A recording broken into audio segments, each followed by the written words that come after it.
غامدی صاحب، یہ جو قرآن سے بھی معلوم ہوتا ہے اور مذہب کے پورے مقدمے میں ہم دیکھتے ہیں شیطان کا ایک کردار ہے، کیا ایسا نہیں محسوس ہوتا کہ انسان شیطان اور رحمان کے درمیان ایک مہری کی سی حیثیت رکھتا ہے؟ یہ یوں معلوم ہوتا ہے کہ جیسے ایک برائی ہے اور ایک اچھائی ہے، اس کے درمیان انسان کو کچھ ٹیمپٹیشنز لاحق ہوتی ہیں، کچھ امتحانات اس کو درپیش ہوتے ہیں، تو وہ اس کو کیسے ہم ایکسپلین کر سکتے ہیں صحیح مذہبی اپروچ سے؟ دیکھیے، یہ جو شیطان کا لفظ ہے، یہ جیسے ہم اردو میں بولتے ہیں اس سے یہ تصور پیدا ہو جاتا ہے۔ قرآن مجید ایک بالکل دوسری بات بیان کرتا ہے۔ قرآن مجید یہ بتاتا ہے کہ ہم نے اس دنیا میں 3 مخلوقات کو ارادہ اور اختیار دے کے پیدا کیا۔ دیکھیے، ابھی میں کل دیکھ رہا تھا کہ جو جدید معلومات ہمارے پاس ہیں اس سے یہ معلوم ہوتا ہے کہ 16 لاکھ سے زیادہ مخلوقات اس وقت دنیا میں موجود ہیں، جن کے ہم نام رکھ سکیں، جن کو ہم پہچان سکیں۔ وہ جو لاکھوں کی تعداد میں ختم ہو گئیں اور ابھی بھی ہمارے لیے نامعلوم دنیا کی حیثیت رکھتے ہیں، وہ اس میں شامل نہیں۔ یعنی یہ وہ تعداد ہے کہ جس تعداد سے ہم واقف ہیں، علم کسی حد تک ان کو جانتا ہے۔ ان تمام مخلوقات کو اگر آپ دیکھیں تو یہ جبلتوں کی پابند مخلوقات ہیں، ان کے پاس ارادے اور اختیار کی وہ صلاحیت نہیں ہے جو انسان کے پاس ہے۔ ان میں سے کسی کے پاس ایستھیٹک سینس نہیں ہے، یہ خوبصورتی اور بدصورتی کا فیصلہ نہیں کرتی۔ بکرا ہو یا شیر، دونوں کے لیے پھول کچل ڈالنے کی چیز ہے یا کھا لینے کی چیز ہے، وہ نظر کے حس کی چیز نہیں ہے ان کے لیے۔ کوئی جیسے ایک گھاس کا تنکا ہے، ویسے ہی ایک خوبصورت پھول بھی ہے۔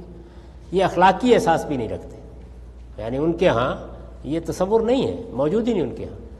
وہ عقل بھی نہیں رکھتے کہ جس کے ذریعے سے نئی چیزیں دریافت ہو سکتی ہیں۔ لیکن وہ مخلوقات جو ارادہ و اختیار رکھتی ہیں، وہ قرآن نے بتایا 3 ہیں، ایک فرشتے، ایک جنات اور تیسرے انسان۔ اب جب انسان کو دنیا میں امتحان کے لیے بھیجا گیا تو اللہ تعالیٰ یہ کہتے ہیں کہ جب انسان خیر کا ارادہ کرتا ہے، اور یہ ارادہ اس کا اپنا ارادہ ہوتا ہے، تو جیسے ہی وہ خیر کا ارادہ کرتا ہے تو میرے فرشتے اس کی مدد کرنا شروع کر دیتے ہیں۔ اور انسان جب شر کا ارادہ کرتا ہے، برائی کا ارادہ کرتا ہے، تو جیسے ہی ارادہ کرتا ہے کچھ دیر تک تو میں قریب نہیں آنے دیتا کسی کو، لیکن پھر وہ بھی شیطانوں کے حوالے ہو جاتا ہے۔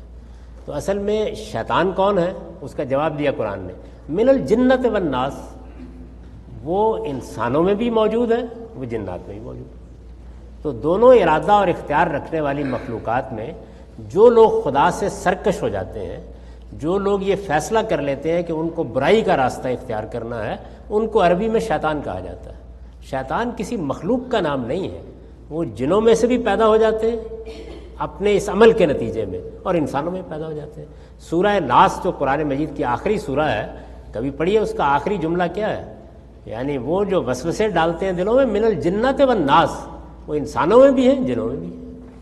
تو انسانوں کے اندر بھی آپ جانتے ہیں کہ فلسفی پیدا ہوتے ہیں، حکماء پیدا ہوتے ہیں، لیڈر لوگ پیدا ہوتے ہیں، اور پھر دیکھیے کیسے کیسے وسوسے ڈالتے ہیں، کیا کیا چیزیں پیدا کرتے ہیں۔ بالکل ایسے ہی معاملہ ان کا۔